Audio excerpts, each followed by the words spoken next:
have a timer here too.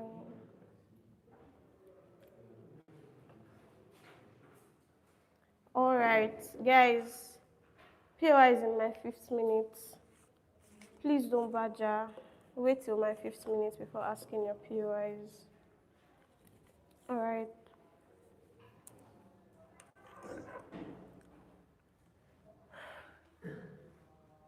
Priscilla, can you confirm that it's okay? All right. Starting in 3, 2, and 1. Panel. Given the nature of liberty and inequality, there's something we need to understand. People who enjoy certain liberties do so because there is a level of equality that exists for them. This means that I have the liberty of wealth because, for instance, as a man, society is more favorable to me. And it's more favorable for me to do things like make more money than a woman in that particular regard. That means by extension that there are certain equalities that that all of the things attributed to equality in that regard, I can enjoy them. The converse is not the case for women, for instance, who do not enjoy certain liberties to do things like acquire wealth. That means that inequality is relatively worse for them. When I move further in my speeches, I will show you how there are other important stakeholders that necessarily, are marginalized and, do not gain from things like equality. Moving further on the problem in this debate, right? Those who enjoy liberty do so because they already have things like certain economic and social advantages, meaning that they have things like freedom to travel, to speak, to own property, etc., etc. But for certain people, like for the vast majority of people that exist on the other side of the house, deep inequalities means that they even lack the basic conditions to exercise certain freedoms and certain equality. That is what you get from side government today. The debate then the debate is not about whether we should remove liberty completely or whether people should have the liberty to do certain things. It is about deciding which value takes precedence in conflict situations and when push comes to shove. Our position is very simple, that without equality, liberty is then reserved for the privileged few who already have equality prioritized for them, and then on our side of the house, what you get is that liberty, then what you get on our side of the house is that which reduce liberty for a select few, we now have more equality for more people. I think that is the thing that should be prioritized in today's debate, on the side of the house where you get the most marginal benefit. Moving on to the first thing that you get on government is how, one, equality is the foundation for real liberty. What does that mean? Liberty cannot exist in any meaningful sense without a baseline of equality. That is the whole idea of my framing, right? We have people who are deeply impoverished, people in poor and low-income communities. We have things like marginalized women, right? We have things like children who lack basic resources and safety to exercise freedoms like education, political participation, or even things like movement, right? What that means is that people that already have the liberty to do these things already exercise a certain level of equality. What is the impact you get from this particular argument? On the individual level, right, we have the people that enjoy certain liberties can gain, they have the autonomy for certain choices in life. I'm able to choose this thing because I have the ability to choose it. The converse is not the same on our side of the house. And then on the social strata, we have a more balanced society because all voices then matter in that particular regard. And then on a broader perspective, right, we are able to break things like circles of exclusion and poverty, right? The comparative is simple. And in a world where we prioritize things like liberty, in a world where we prioritize things like liberty, it means that you do things like entrench inequality. You entrench things like inequality and you make it much more worse than these already marginalized people already have it in status quo. Shoot your POI. You concede that there are different types of equality. It then means that people's choices create inequalities within your system. Listen to my speech before you ask a POI so you can be smart about it. Moving on to the second piece of argumentation that I have. Some liberties can be restricted without harm. If you look at the info slide, you see something like restricting wealth, right? Like taxation on wealth. That line alone means that these people already have the luxury of wealth. I am already wealthy. The conversation now is, oh, should there be like more taxation on the wealth that I have already accumulated? I think it's a very intuitive thing, right? Because on our side of the house, we tell you that the people that we are talking about do not even have that luxury in and of themselves. We are talking about women that don't even have the ability to exercise their liberty to even accumulate wealth in the first place before you start talking about restricting that ability for them to keep accumulating, right? I think that the what's it called? The impact is very simple, right? You have things like resources flowing to people that are more in need, people that have suffered years and years of things like systemic inequality, right? A billionaire paying higher taxes does not reduce his ability to live well, to travel, to like speak freely, right? But those taxes, when we get it from them, are able to do things like give more healthcare to thousands of impoverished people, right? It means that those taxes will be able to give things like education to children in low-income communities. It means that those taxes and all of the things we are able to like restrict from these people, we then translate to things like more protection for women in like in vulnerable communities. We think that at the point in time where we are able to do things like protect these people and give them all of the things that they have never had, we think that it is very important that we prioritize things like that on our side of the house. The comparative is very simple on their side of the house, right? What you get from opposition is that they will sacrifice the many to preserve the comfort of a few. It is principally wrong and morally unjustified for you to do something like that. Then the third thing you get from government in today's debate is how equality is then a moral priority. What does that mean? It is morally unacceptable for liberty to protect wealth while others starve.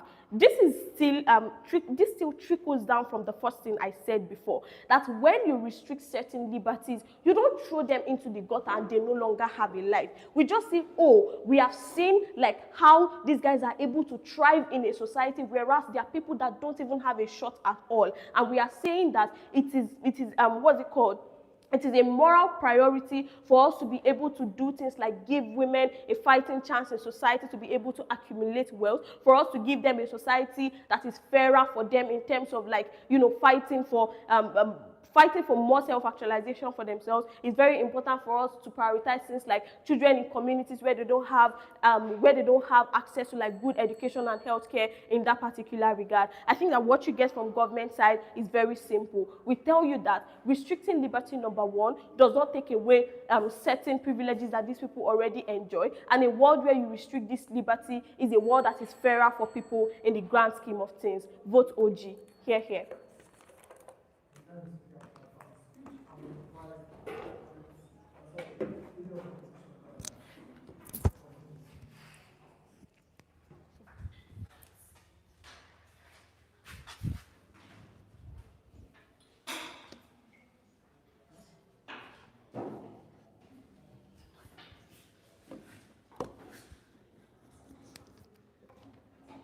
Just give me a second, sorry.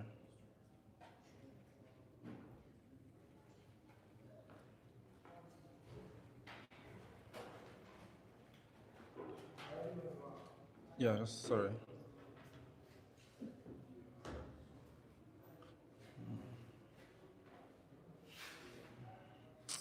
Sure. Okay.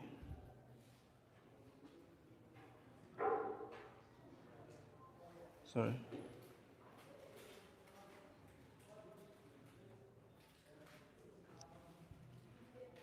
Okay then, if that's all, I'm going to be starting my speech. I'm going to prioritize prayer from closing. 10 minutes. Sure. I'm going to be starting my speech in 3, 2, 1. Prime Minister makes a mistake within this particular debate. They say that the pursuit of equality is going to save people in terms of like the poor becoming necessarily rich, or that's going to increase the amount of lives that they have. We don't think that's magically going to happen if you're pursuing equality. Because notice, this is not a fantasy world, it is status quo. It means that to the extent we are going to pursue equality, it's to the extent that these people are going to get what they deserve. We think that people in status quo who are necessarily disenfranchised, most of the times, are people who are less hardworking. So we don't think that even if you decide to, push for equality, you are not going to get suddenly poor people becoming rich. It means that you are going to grant them opportunities, you are going to grant them education, but we don't think that translates to the change in their life. There are other factors that are involved into determining when a person becomes a greater person or when a person's life becomes better. We don't think the impact that they tell you about is largely going to concede to the extent that they talk to you about. I'm going to be doing 3 things in my speech. Firstly, I'll be proving that liberty is a prerequisite to equality, which is an opposition to the case that I tell you about. Secondly, on how the inverse of equality has some marginal benefits, which is lacking in the inverse of liberty. The third thing I'm going to be doing is on how the prioritization of equality ignores the diversity of individual choice. Panel, first things first. Now imagine this. 2 people are in a race, and then because you want to prioritize equality, you tie their legs together and they run. And they decide, because of the fact they are tied together, both of them win. To the extent what this does is that it defeats the whole purpose of the race in particular. It means that these individuals, regardless of the, maybe at the end of the day, you give them ~1,000,000. The value of that ~1,000,000 owns nothing. Because to the extent that they don't do anything to actually perform or to actually end that particular action, they don't have any liberty to how fast they are able to run. We deprive those people the equality you are trying to talk about within their side of the bench. We think it's better if you give them good shoes, you give them good shoes, you put them on the same track, and you allow them to run. That is basically what liberty tells you within this debate. Let's talk about it in particular. The first thing, why is liberty a prerequisite to equality? Why is this true? 3 things.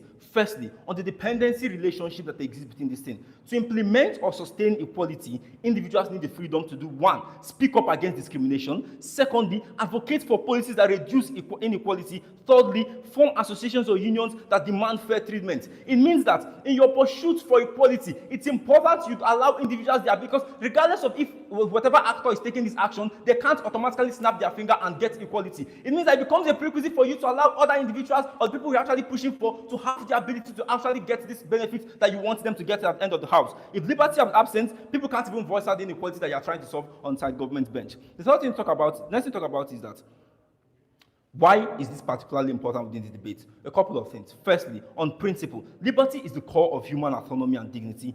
Equality without choice is basically hollow. Because what is the point of view of everybody being equal if you don't have a say in your own particular life? Opening government and per the INFOSLIDE, it looks something like you trying to deregulate the rich or the wealthy, or trying to make up structures that make it difficult for people who are to aspire more than another person. Because that's basically what equality tells you about in this debate. We think it's entirely very wrong for you to push that particular metric, because it's against the basic autonomy of that person as an individual. It's an assault to the dignity of that person as a human being. We think, secondly, on the practical implications that happens when you prioritize equality. This means that equality becomes state-defined, not people-driven. Because notice, for you to get equality, it has to be something that is equal. It means there has to be somebody that is imposing this equality on everybody. Because then, if you don't have that, you're not going to get equality. Because the POI AXA states that basically people's choice creates inequalities. If you choose money and I choose car, becomes the fact that because you have money and I have car, there can be a certain level of inequality because the social structure prioritizes money over a car. We think that to the extent whereby you decide to push for equality, you basically cut the gap and limit the amount of people to this.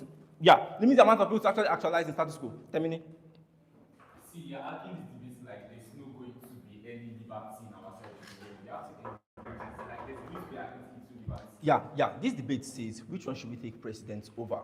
The idea is this. If you decide to pursue equality per the INFOSLIDE, you are going to have to concentrate with liberty. We think it's principally wrong for you to do particularly that. Because if the trade-off for you getting equality is to limit people's liberty, we say no. If there's no way for you to get both of them at the same stance, then your priority should be liberty. My cases flow within this particular line. The third thing to talk about on impact, on why it's important, is on the prior precedent, because you can't justify removing people's liberty. But what you do is that you open the door for oppression, because the state now defines, let's say, if we demand more equality, it means you are going to remove more liberty. We think that's necessarily very bad within the status quo. Next, I'm going to talking to you about it's on how how inequality drives innovation and growth. This is particularly important because panel notice. Inequality, which is the inverse of equality, is something that has a marginal benefit. Why this is important in particular? Because in prioritization, you have to take the one that is most harmful. It means, panel, because to the extent that inequality forces people to actually want to be better or to grow because they can see other people ahead of them, it means that there's a benefit society gets from things being unequal. It then means that this is something that doesn't exist when you don't have the lack of liberty. It means that when you have lack of liberty, it's less like the opposite of liberty is oppression. This then means that individuals there's no benefit to oppression. Within, because of the fact that even in God's world, even in our world, that when you have inequality, you can still have some benefit. It becomes principally just for you to prioritize liberty in that particular world, because you don't get any benefit from people being oppressed or from people suffering in the entire long space. This means, panel, that even in the attempt to pursue equality, you take actions that directly limit this particular innovation that people have. And because of that particular thing, you also rob society of those benefits that inequality gives to status quo. So then we think that we should prioritize that. The third thing I'm going to talk to you about before my time runs out is that prioritizing equality ignores diversity and individual choice. Why is this particularly important? Because, like per the POI, you can never get an absolute equality. And that is to mean that because the existence of individual choice, people can always choose things that are different. That means the only way for you to push for equality in the extent that government benches are going to prove to you is to take away that choice, because it's going to be impossible for you to do that without taking away that choice. It means that people are always going to choose things that are different. Let's say state wants everybody to be rich, but I don't want to be rich. I want to sleep. It then means that you're going to have to stop me from sleeping just to make sure you perform that particular equality you're talking about. We think that's very, very bad. We think there's a big structural problem with achieving equality. It means it takes a whole lot of burden to achieve equality. Then in the conversation about which one should go first, we then think it's logically prior for you to take liberty in that particular instance. We don't think that forcing outcomes in God's world is certainly something that is viable for you to do. Because what you do is that you punish people for working necessarily harder. It then means that in God's world, because you are going to restrict the amount of the ability of people to actually make things unequal, it means that people who want to work harder, people who want to become more, can't particularly do that. We think that's entirely very harmful as to how people express or how people actually see themselves within status quo. Panel, I've done three things. Number one, I've proved to you why liberty is a prerequisite to equality, regardless of what these guys talk. Secondly, on how the inverse and the existence of inequality as a benefit is something that makes liberty prior. And thirdly, on how the prioritization of equality is something that erodes innovation and diversity.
I'll start my speech in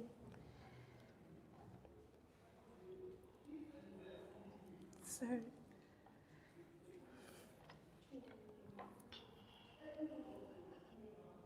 I'll start my speech in 3, 2, 1.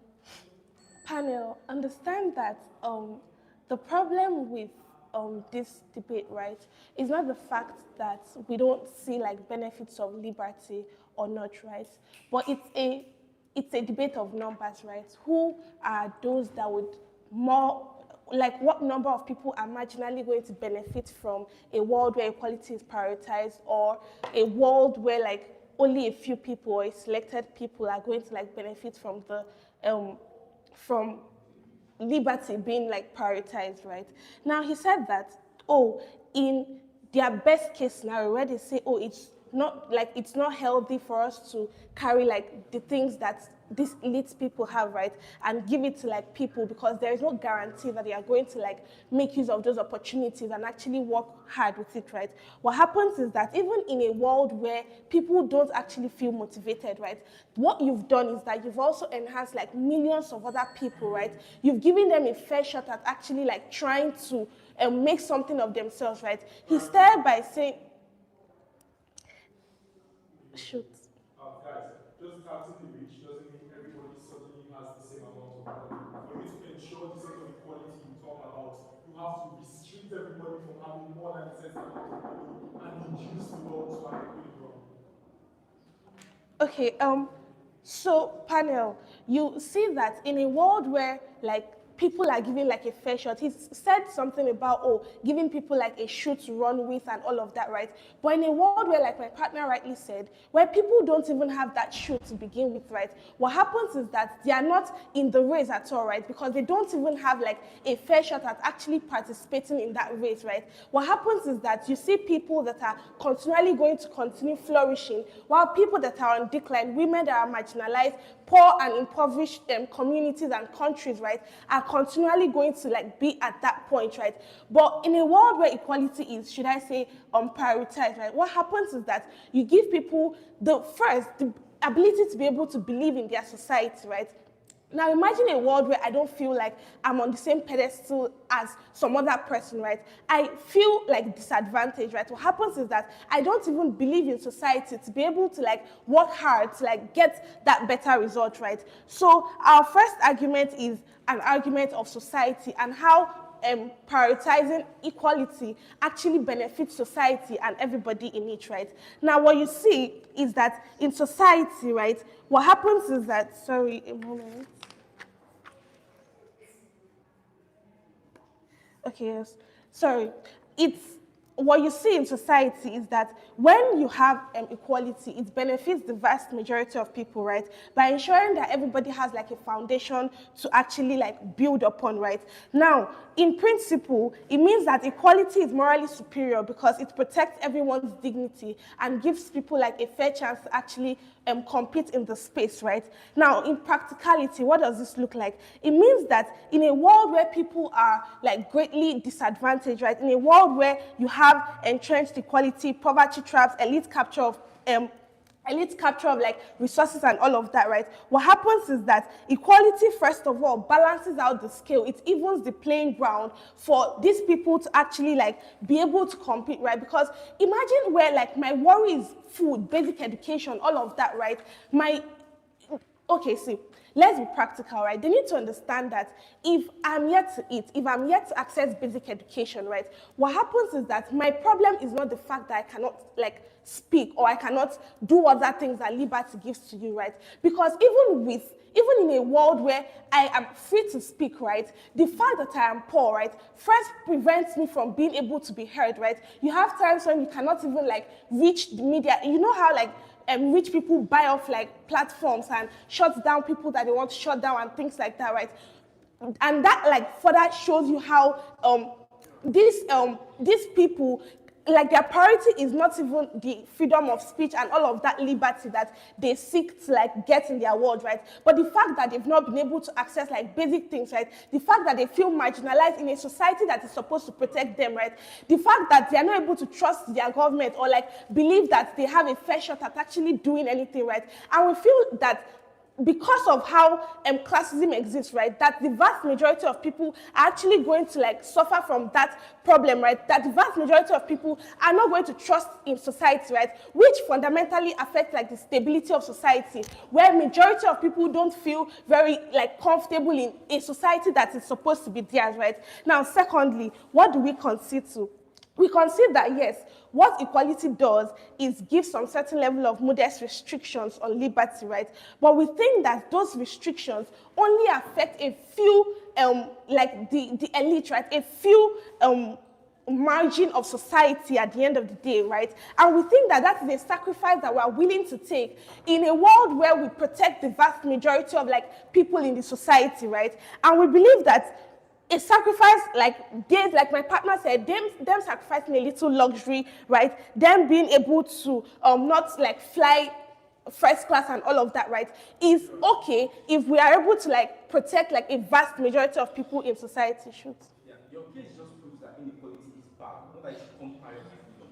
Okay, when you say that we say inequality is bad, right? Why we're hammering on the fact that it's bad is for you to see why it is necessary that it is prioritized in our society, right? In a world where you're telling me, oh, you're free to do whatever you want to do, right? But I don't even have the ability to do what I want to do, because in reality, we have people above me that would naturally, right, like infringe upon that right. We think that it is morally and principally right to first prioritize equality over liberty, right? Now, panel, understand that their argument on choice, like I said, is very flawed, because when you said that people have a choice, they don't actually have a choice if the structure surrounding them, if the situation surrounding them takes away that choice, right? You see, like, when a poor person doesn't have a choice of, like, what to do, what to eat, because they're trying to, like, should I say, serve that their boss that is part of the elite and all of that, right? So we think that choice is just an illusion. It exists just on paper, right?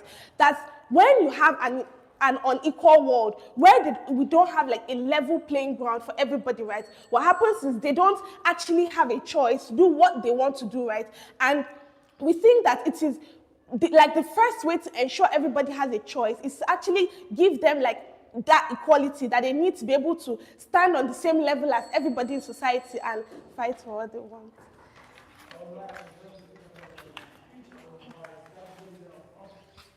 I'm going.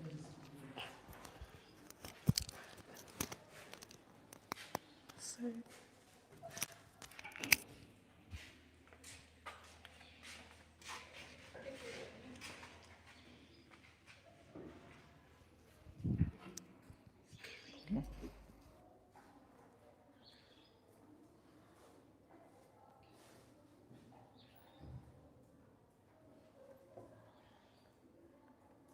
Okay, are you set for me? Okay. Yeah. Is this loud enough, or do I need to do? Okay, cool. Okay, 1 second. Okay.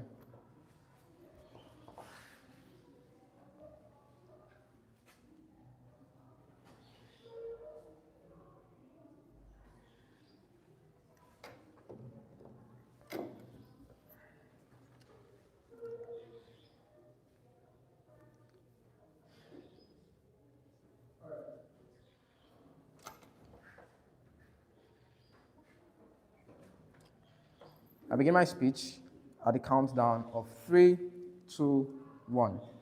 3 things in this speech, chairperson. 1, on engagement to the material. 2, on proper characterization, because I think they need to read a book to be able to understand what their world looks like. But then thirdly, extensions on our arguments. First, on engagement. Chief amongst this, the fact that the first argumentation is that liberty is reserved for the privileged few. This is a very stupid argument, because this debate needs to be like interrogated from an ideal lens, meaning liberty will be available for a vast majority of the public. That's everybody in the public. Liberty has to be accessible to everybody. That is what this debate means, not it's only reserved for a reserved few. Like, come on. The second argument she tells you from opening government is that, well, you sacrifice the well-being of many to prevent the survival of a few. Given I've told you that liberty is going to be existent, we say that, oh, this is not something that's going to exist. But even if there's inequality, we show you why this is good on our side and why directly pursuing equality over this particular liberty is harmful. I will respond to that constructively. The third thing she then tells you is that, oh well, choice is an illusion, yada, yada, yada. Panel, there's no mechanization that proves that choice is an illusion. This is an entire big body that they have to prove on their side. We can't just assert it within 10 seconds. But then secondly, we say individuals make meaningful choices out of things that exist around them. You have things that, like, oh, I'm here because I'm debating, because I want to debate. I make certain choices, I am informed. Individuals make choices out of informed decisions at the end of the day. That is something that's proximate to us, and that is something that I like. Literally, what the fuck was that argument? But then the fourth thing here is that she says that women can't afford the right to properties and the things that she needs to survive. Chairperson, I'll tell you why women can't access these liberties or can't access these things on our side, and why liberty provides it for them. But then the second thing here is that the reason why she's able to run all these kinds of arguments that mischaracterizes what this particular system looks like, what liberty system looks like when you prioritize liberty, is because she doesn't adequately knows what it means to prioritize liberty and what it means not to prioritize liberty. That's to say, to prioritize equality on their side. I'm going to characterize it in 2 ways, because justice tells you I need to repeat it, so you need to be clear before you ask me a PY. One is that when you prioritize things like liberty over equality, you largely focus on when you equality over liberty, you largely focus on 2 things. One, things like progressive taxation, things like government mandating wealth redistribution of the rich, taking wealth from the rich and giving it to the poor and stuff like that. But then, secondly, when on our side, when you prioritize, like when liberty takes precedence over equality, it looks like 2 things. One, you give individuals certain rights, things like rights to dignity of labor, things like rights that they need to access some kinds of certain things. We think this is very crucial and can help us co-opt all the impact that it talks to you from their side. On to constructive argumentation. The first thing here is an extension of the argument that justice tells you, because justice tells you that liberty is a prerequisite for equality to exist, or at least for a positive existence of any particular state. The extension of this argument is to talk about, one, the right to dignity of human labor, which is entailed in liberty, and what does this right look like? It looks like in a world where people don't get adequately paid for the kinds of work they do, you violate their right to dignity of labor. What this particularly means is that on our side, when you prioritize liberty, you're more likely to ensure that people have equitable access to the kinds of resources they deserve based on the kinds of labor they do. Why is this important? Because, one, majority of poverty that comes from inequality in the status quo is artificial, in the sense that poor people work for low wages instead of fair wages, and hence it expands the disparity in terms of wealth. It means that even in a capitalist system, it means that you erode this on our side, given that you ensure people now have fair access to wages. What this particularly means is that even in a capitalist system, you are able to ensure that even if inequality exists, people still have the bare minimum to access the kinds of resources they need to self-sustain. Meaning that is a very good existence. That is why America is a thriving capitalist economy and Nigeria is not, because America prioritizes citizen liberty, but that access of liberty prioritization is in Nigeria. That is why they steal from us. They don't give us the liberty to get our human dignity of labor and those kinds of things. The impact of these arguments is that the flaw in society that they want to fix with equality is structural and does not need the prioritization of equality, but rather that of liberty. Second argumentation that responds to their case is that prioritizing the direct pursuit of equality can be harmful to society. So this already tells you the harms of innovation at the end of the day. The extension of this argument is to say, one, you create tensions between the poor and the rich when you want to redistribute the wealth of the rich at the end of the day, which means that when you tax the rich unfairly, or when you get this wealth from them unfairly, they have more incentive to be prejudiced to the poor, which means the poor exist in a much more coercive, oppressive society at the end of the day, which means the direct pursuit of equality is something that is directly harmful and it's something we don't stand for outside. We think liberty is something that should take precedence. But then secondly, given that you harm people's expression, that's to say people need rights to expression of their identity, like LGBTQ and all those kinds of things, right? Meaning because you are prioritizing equality, you don't necessarily spot these problems and it becomes hard because people need to express themselves to be happy. But then lastly and very importantly, you put a cap on innovation. What it particularly means is that just as Alex tells you, you limit the extent to which individuals can earn because you want equality, meaning individuals have no incentive to innovate because they can never get those returns at the end of the day, which means your state is always going to be stagnant economically as an impact. Third constructive response to their case is that equality is not the most proximate problem for inequality is not the most proximate problem for individuals.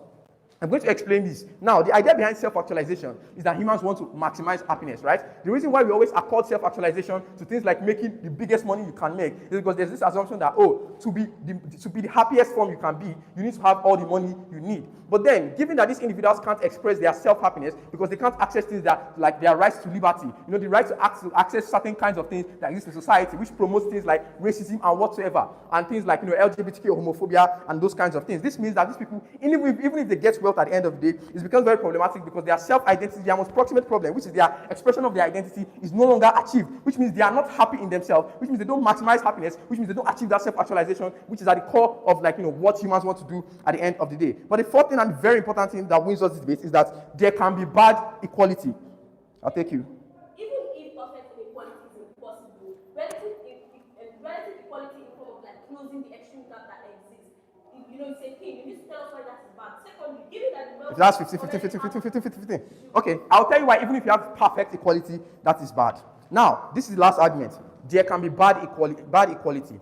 Why is this true? One, notice that if we consider the best case scenario whereby you chase direct equality and wish everybody has direct access to equality, this can be bad for two reasons. One, if you don't give people the access to certain liberties, it means that the country is more likely to fail because of one, bad government policies, two, corruption, three, a lack of innovation which is caused by socialist related systems, which means everyone is equal, but everyone is suffering.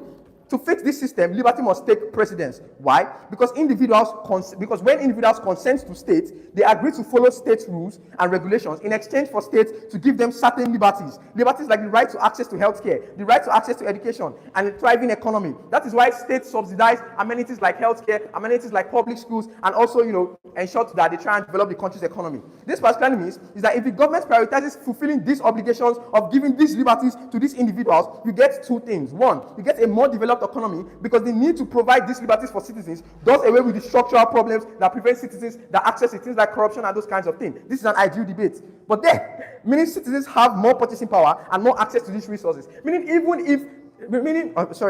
this implies that it's only when liberty takes precedence that you can achieve the good kind of equality at the end of the day. The only way you can achieve good equality is when liberty takes precedence. Panel, it's important to note, even a system that is unequal, you can provide a good existence for individuals. But because you need good equality, you need to enact liberty first. We win this debate from side OO. Proud.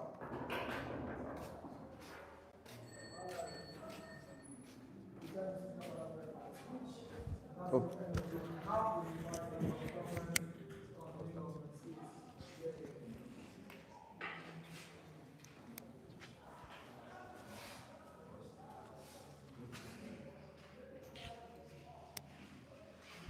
And you guys are not dropping it on the ground again.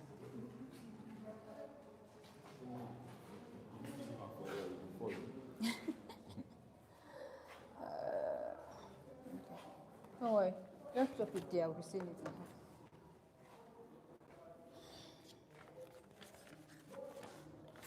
Let me drop this thing there.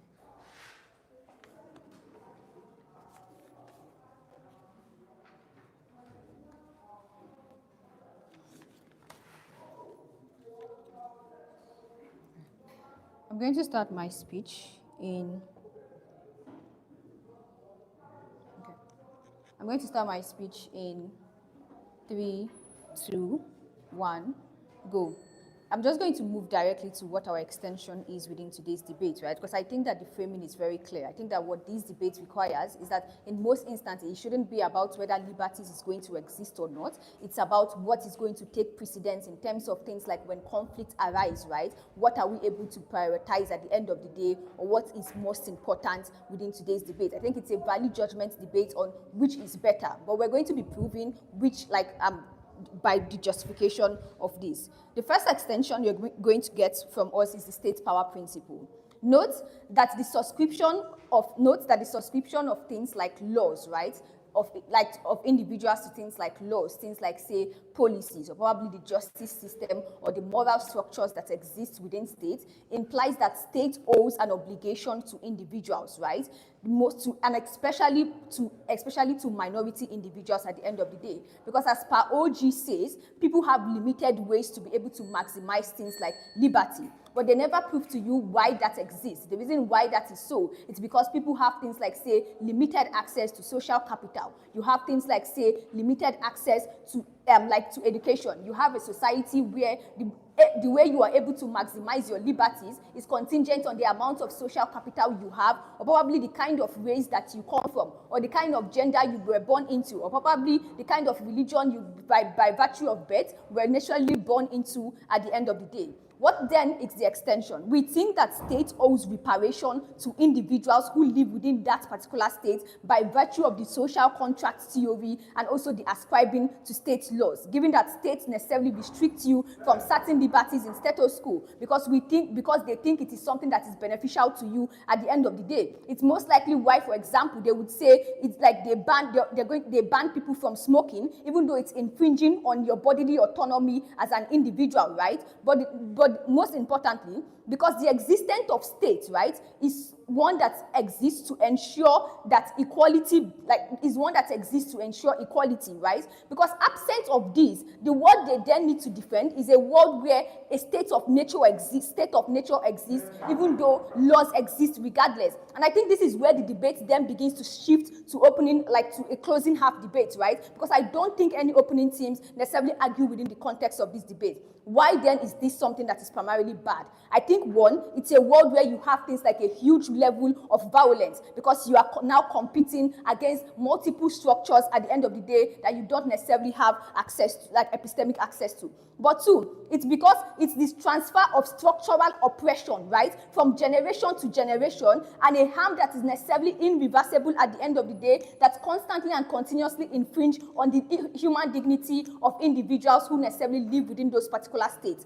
The impact, right, panel, it's very simple. We think that we need a bargaining chip for it to be able to mitigate things like the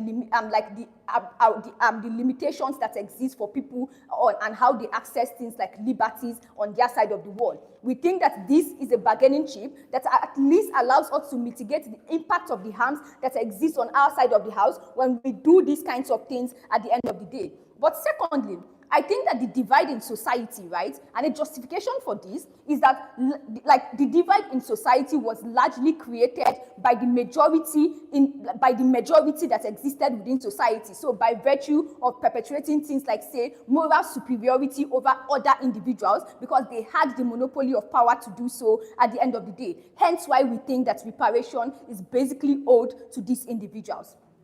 At worst, right, and this is where we begin to clash with CO.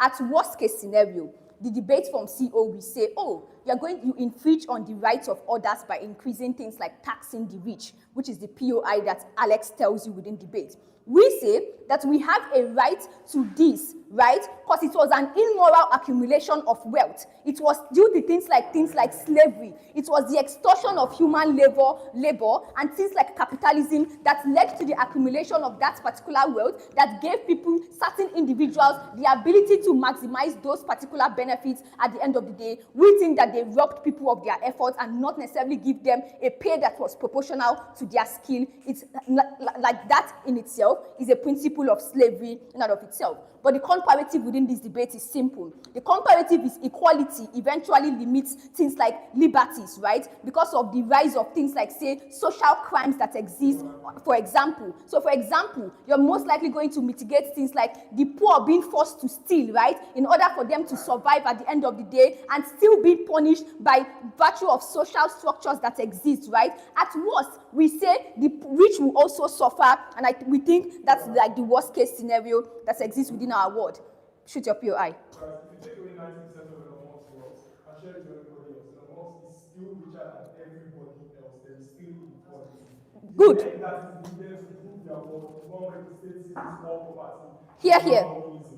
Here. This is why my next speech beats that. Why is this something that is important, right? And this is impact response to Alex's case. Your ability to have equality, regardless of whether or not Elon Musk is still going to be rich, as long as this exists, right? We think that like the ability for you to have equality and have a chance to be prioritized in society with the rest of others translates to your ability to feel safe as an individual. That primarily is a principle that beats CG, like CO within today's debate, and why you should prioritize us about government team. Note, safety is a prerequisite to agency. It is how you are able to walk on the street as a society or in a society as a lady without being pimped by a random guy and society blaming you that it's your fault. It's how you're able to have things like, say, the ability to have equal justice system and not necessarily being feared that the rich is probably going to win the case above you at the end of the day, and that is the reason why we are important in today's debate. Why then is liberty, even at worst case scenario, why should it be less prioritized? Because people have more pressing issues. Guys, people are struggling. The vast majority of people are the global poor. They are most likely not probably going to prioritize liberties. People want things like equal pay, right? That enables them to have the ability to provide a well-fulfilled life for their families, to be able to at least maximize things like the obligation that they owe to those who are proximate to them at the end of the day, and also have a sense of worthiness, because your ability to provide for people who are proximate to you is necessarily tied to your dignity and how you're able to maintain value as an individual. We think that this debate impacts large scale, right? It extends to IR, it extends to economics and all those kinds of things by increasing the purchasing power of individuals.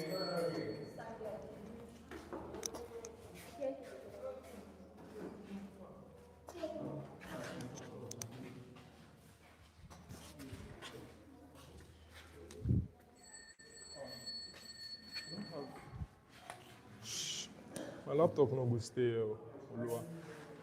So is it fine if I okay, let me do something like this, because can you just turn it a little, because my laptop cannot stay here. Am I still visible?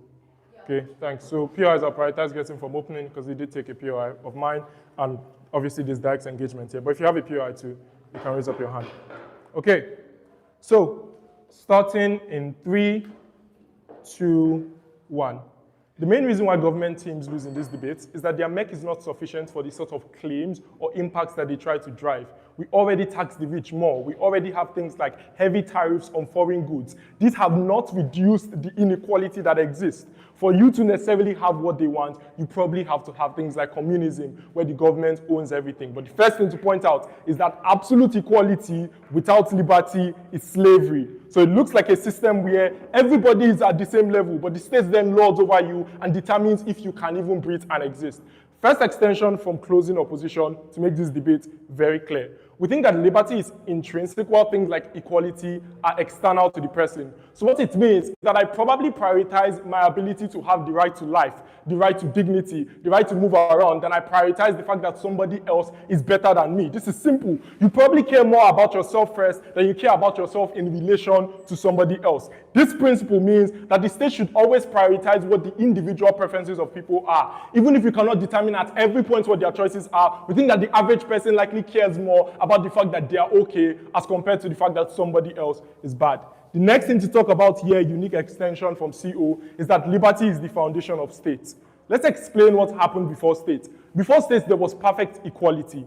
Nobody owned any property. Nobody had control over any resources. Everybody had the same access to everything as long as they could take it for themselves. But it was so bad and harsh because as long as somebody had more force, it meant that they were able to lord over you. What happened is that the state said, oh, we are going to give everybody rights and we're going to give everybody rights and liberties. It is the very purpose of assigning rights and liberties that the states exist. The second reason why this is extremely important is that we think that the state first has the responsibility to fulfill the initial goal it was created for, which is ensuring liberties for all persons, rather than some external goal like providing reparations. I think that this is extremely also important when you consider that equality is impossible to create and impossible to sustain. So let's talk about third analytical extension from CO. Why exactly is it more likely that you get liberty through the instrument of state? I think the first thing to look at here is that liberty is something that is the exclusive prerogative of states. So for you to have or not have liberty, it depends on things like laws, state policies, what the state says. We think that this is something that can only be granted by the state as compared to equality. So first things first, inequality can result from multiple other things. Number one, you can have inequality because people inherited resources. You can have inequality because people are simply born with more skills and talent. You can have inequality due to things like intrinsic motivation of individuals, and you can have inequality due to things like coincidence and chance. But at the same time, you have multiple structures that are independent of the government that already cater towards the elimination or at the very least reduction of inequality. So what it looks like is regardless of what government policy is, it's very likely that things like culture, religion, or the very basic fact that people can be charitable are all things that are likely to, in some way or form, impact on a reduction in inequality. What happens in the absence of state is that what happens when state enforces equality is that it simply adds on what other people do. What happens when state doesn't influence things like liberty is that you don't get that impact. The intuition pump here is simple. If the state doesn't decide to give people more resources, you're still going to have people like big capitalists because they want to whitewash their image, providing things like free education. You're still going to have people like politicians offering some incentive to people. If the state decides not to assign a right to life to you, the only person that can ensure that right continues to exist is the state. It then means that we should prioritize things that are the exclusive prerogative of the state. Why is this intrinsically better? Because we explained to you how there are other means of curbing inequality independent of the government, but there is no means by which you can give people liberties if the government does not exist. Let's talk about the fourth thing that matters in this debate, which is, and I think this is an extension of what OO says. So OO talks about why people negatively react to things like policies that try to ensure equality. Let's broaden it. The first thing here is that liberty is general. So when we say you have a right to court, everybody, regardless of who they are and how they are, has that right. It means that it's easier for society to accept that law and policy as compared to a world where the policy says, oh, we are setting a quota for men and women. The reason why this is intrinsically more important is that in a world where you create these things, you say to people that they are less valuable in society because of one or two circumstances. So it institutionalizes the idea that, oh, because you are here and you're not that, these people are more important to you. But it's also worse because it gives the idea that people who worked hard or at the very least put some effort into gaining the advantages that they currently have now have to lose those advantages to people who didn't have to go through the same things like strife and effort and the rest of that. This means that the process of trying to ensure equality oftentimes causes even more friction in society. The intuition pump for this is things like the resurgence of the right wing in reaction to things like wokeness and DEI policies, which has ultimately made America much worse. 1, 2, it has even reversed multiple policies around equality. And 3, it has caused harm not only to people who exist on the minority, but also the majority. What's your PI? Giving them absolute liberty unchecked creates far more powers outcomes like illegal democracies. You need to engage by the trade-off. Okay, so let's do it. the best case scenario of both worlds. The best case scenario of their world is where everybody is equal. Let's say we all have the same amount of money. But if you don't have the right to do things like redress, somebody can still come and steal that money from you and nothing happens. Somebody can come and kill you and all of that equality no longer matters. In a world where you have absolute liberty and you are still somewhat poor, so there's somebody who's much richer than you, we think that you're still able to do things like access accountability. So this is where you're likely to do things like vote, you're likely to do things like protest, you're likely to do things like use the instruments of state to at least push for some change. One, and that's even assuming you want to use the instrument of state. Two, you can still use things like collective action among other people who also have that liberty that you have, which means that you're more likely to at the very least improve your circumstances. The conversation here is our world, even in its worst case scenario where there's a lot of liberty and a lot of inequality, is one that allows for an opt-out. Their world where you have the maximum amount of equality, but you don't have the ability to opt out of the system or do anything about the system, is one where you are a slave, and that is something that we do not support. I think the next thing to talk about here is, again, on how exactly it is hard to sustain equality. Because even if you create equality today, that everybody in this room has 1,000 naira, because of things like randomness of outcomes, because of things like differences in intrinsic ability, you're still going to have that inequality result at some other time. What it means is that to ensure equality, you have government constantly interfering in the private life of individuals. We think that constant government interference is something that is even worse, because individuals are never able to achieve anything in their life because you constantly have to fight against the instrument of state. Why do we win? Number one, we show you the weaknesses in all of government, in the impacts they push. Two, we show you how liberty is the priority of the state because that's what it's created for. Three, we show you how liberty does not exist in absence of the state, but you likely have some equality. Proud. What direction?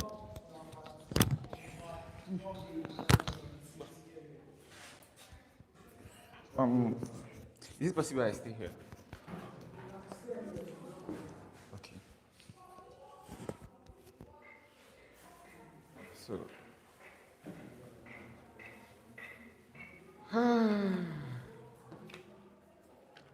I'm going to begin my speech in 3, 2, 1. First, let's get this guy at the core of their case. The core of OO's case is saying individuals are most likely lazy and they most likely don't want to work and whatnot. So you need to put individuals on equal pedestal for them to be able to achieve things like equality and whatnot, and to achieve liberty and whatnot. The reason why it doesn't make sense is simple. One, individuals are not lazy. There are so many rich people that sit in their office or acquire things like wealth through things like their father or generational wealth from their ancestors, right? And most of these things. But then the reason why this is much more it's even much more better on our side is simple, right? Most individuals strive for success all their entire life, all their entire system, but they are unable to achieve these things through things like the structural problems that is already against them within society. Things like the rich most likely oppressing the poor and what's not, and things like not able to attain a certain level of equality or not being able to attain a level of bargaining power to attain most of these things, right? This clearly disproves their case that liberty is a prerequisite for equality, right? Because it means for you to be able to be equal, for you to be able to speak, right, to someone and the person listen to you, you first have to care, you first have to make sure that you at least are important to that person, or you are an important person within that particular state, right? The thing is this: equality problem on our side, equality solves this problem because equality gives you a bargaining chip, right? Even if we say and we take their case, we concede to the worst case scenario, we still get a better system. The reason is this: it's simple. One, even if you say you are most likely not going to make everybody equal within this thing, at least this little thing that you give to them at that particular point gives them a much more bargaining power in order to challenge the social structures that exist. It means if you are unable to challenge the social structures, there is no way for you to be able to attain liberty within that particular system. The reason why the United States first had to solve issues like racism and every other issues in order to most likely become the world power is because if you don't solve these issues in vast majority of instances, you are unable to fully maximize liberty and what's not within those particular systems. That is even much more problematic. The second thing that they tell you from side OO is this, right? They tell you that, it's most likely going to look like things like redistribution of wealth and what's not, and it's most likely going to lead to conflict and whatnot with the society because the rich are most likely not going to agree to you removing their wealth and that. The reason why this is, we feel even if this happens, this is justified in our world, and this is what Hasana tells you. There is reparation metric. These guys have continued to infringe on the poor for vast majority of instances, and these guys continuously suffer within those particular systems. If we are able to create at least a little utility for these individuals, we believe that it is most likely justified. But then the reason why this is not even true in the first place is this, right? Individuals are least likely, or rich people like Elon Musk is least likely to say he wants to like bomb the entire world because he most likely took a little part, like a part of his wealth from him, or he most likely reduced him. If we concede to their world and buy their best case scenario of our side and say, oh, Elon Musk is still going to have wealth, there's little incentive for this nigga to want to care about like most of the wealth he's losing in vast majority of instances, provided at least he's still able to accumulate even a little bit of power. But then within that particular system, there are just 1% of rich people in the world. There are 98% of average individuals and poor individuals. The question then becomes, how is it possible for this 1% to challenge this entire structure within that particular system? It is not existent with that particular world. But then what's the best case of CO within this system, right? What CO tells you is simple, right?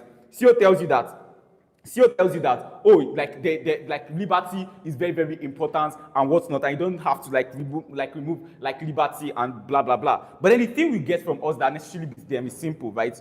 Before states, there is a state of randomness that exists, right? It means then that the way people acquire wealth is through things like moral luck, because they try to figure out that everybody is equal before state. The reason why this is not true is because people are born with certain bronze. Some people are born with bronze, some people are born with brains, some people don't have most of this particular thing with vast majority of instances. It means the ability for individuals to acquire wealth within those particular regard is necessarily different. It means then that the reason why this is even more so problematic on their side of the world is that, one, these individuals have the ability to exploit people through this state of randomness and are able to accumulate wealth within those particular systems. The reason why Hasana's world is better and we outrank them is simple, right? On our side of the world, we don't just create reparation. The idea that we are giving them the chance, the concept that you have the ability to fight back is most likely tied to them, and they are most likely going to care more about these things and what's in this particular system. Panel, this is it. Individuals care more about what they are most likely going to eat than most likely things like freedom of speech and whatnot, right? Within vast majority of instances. What we give you in our side of the world is a system that caters for the welfareism of individual. If you are measuring it on in terms of welfareism and whatnot, on their side of the world, individuals are able to speak, but individuals don't have the bargaining power to challenge government. Government is going to allow you to speak, but government is going to do whatever the fuck they want to do in vast majority of instances. On our side of the world, you are able to get a bargaining chip. Government knows that the people is powerful because they are getting closer to us, and there's a distribution of wealth among these people. It means then that government is most likely going to listen to you, and you are able to maximize the liberty that they say exists on their particular side. Shoot. Guys, government are the one who determines who has what rights. Two, if you are creating absolute equality, government will be the one to create that equality. How will they give you any power that allows you to challenge them? The thing is this, right? The flip of that thing he's saying is simple. If you're also giving absolute liberty, government is also going to decide how that absolute liberty is most likely going to look like. Government is going to tell you how we are going to use that liberty, because government don't want you to use that liberty to challenge them in vast majority of instances. On our side of the world, we give you a better system where at least, even if governments don't give you this particular thing, but you are able to attain at least a certain level of equality, you are able to still challenge the system and create a better system or a solution for yourself within that particular regard. The reason why we win this debate is simple, right? If you are weighing this based on impact, right? Individuals care more about these things. You are unable to attain things like liberty, especially when you don't have the power. You're unable to care more about these things, like if you are unable to cater for your welfareism and the system that most likely cater for you. But then we engage these things in principle, right? That the concept of giving these individuals the ability to fight, at least even in the list, right, is in itself morally right, and it is legitimate for you to carry out these particular actions within this particular system. But then we tell you that the way individuals acquire this wealth are immoral, and it is only responsible for you as a system of government to most likely engage this thing. The side of the house that gives you both principles and pragmatics is side CG. Every other person just engage what they want, and we are proud to propose.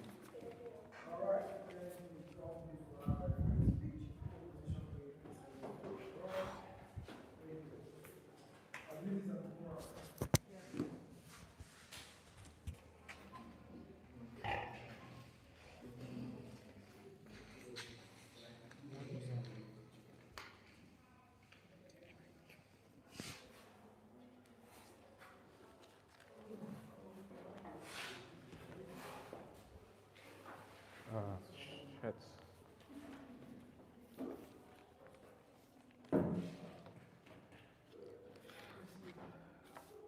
All right.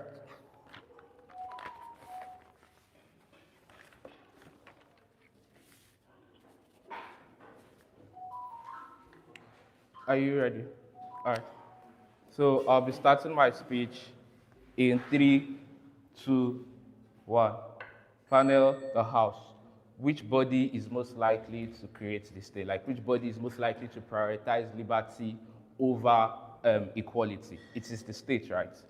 Now we have to look at the state as a body. What do states consider when they are trying to prioritize something?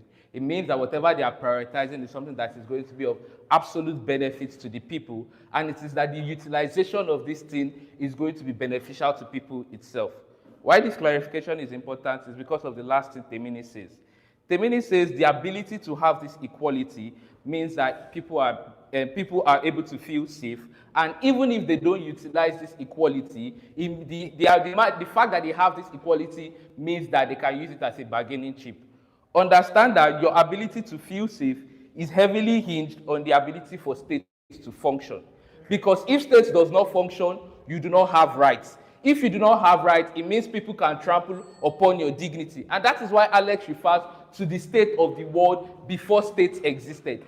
Temini tries to tell you, oh, the state of the world was unequal. We concede in that aspect because we believe that people were not born equally. But Alex tells you that the state was actually equal. Why? Because everybody had the ability to do anything. Nobody had the ability to own any property. Nobody had the ability to move anywhere. Your ability to move was heavily hinged on how well you can protect yourself. Your ability to move was on how well you could defend yourself. Your ability to do things was actually based on yourself. So it means that to that very large extent, everybody was responsible for themselves. So to that extent, everybody is equal because you are responsible for yourself. I am responsible for myself. I do not owe you anything. The reason why states existed was to give people liberty, right? What that liberty means is that right. It means that this right, like everybody has this right, and nobody else can trample upon the right of the other person. That is why the existence of states is heavily hinged on liberty. The second rebuttal to that is that if you as a government is going to be prioritizing something, you have to make sure that what you are prioritizing is going to be utilized by the people. They already consider the fact that you give people equality does not mean people are going to use that equality, because they tell you, oh, not everybody wants to be rich, but provided they already consider the fact that different things might affect people's ability to actually utilize this equality. So it means that if people are not going to be prioritizing this equality, then you as government should not be prioritizing it. I'll take it later. Why is it important for states, or why is it likely for states to actually implement liberty? It is problematic for states to prioritize equality because it takes constant work and regulation to get some form of benefit. What this means is that even if you prioritize equal opportunities for people, even if you prioritize equality for people, due to things like genetics, due to things like experience, due to things like religion, due to things like ethnicity, you cannot guarantee the outcome that the opportunity you give them is something that will be utilized properly and is something that will be beneficial to them.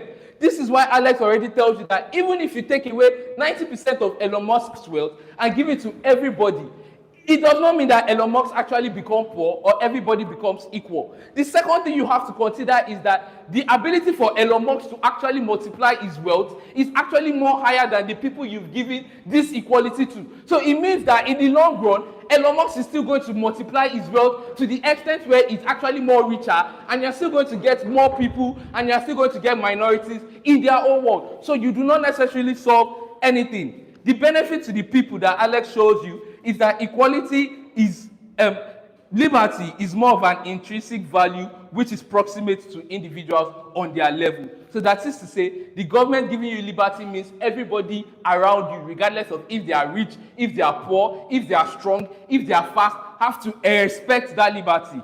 The issue with equality is that it is based off the people in your society. So that is to say, equality is more of a comparison. Oh, this person has more, so let's make him less so that everybody would feel okay. But what liberty does is that it gives people that blanket ability to actually compete, that blanket ability to actually do anything.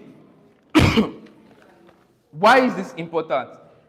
The POI you get from OG is that unchecked liberty gives rise to things like oligarchy, gives rise to things like authoritarian states.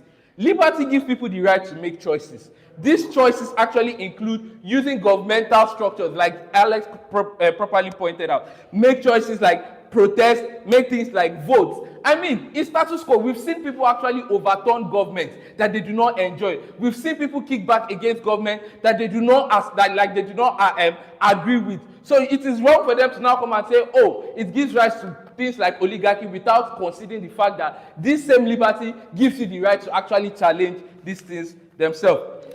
What's your POI? The problem isn't whether people utilize this or not, or whether people become as rich as Elon Musk. It's that the mere existence of this is a moral good regardless of pragmatic outcomes.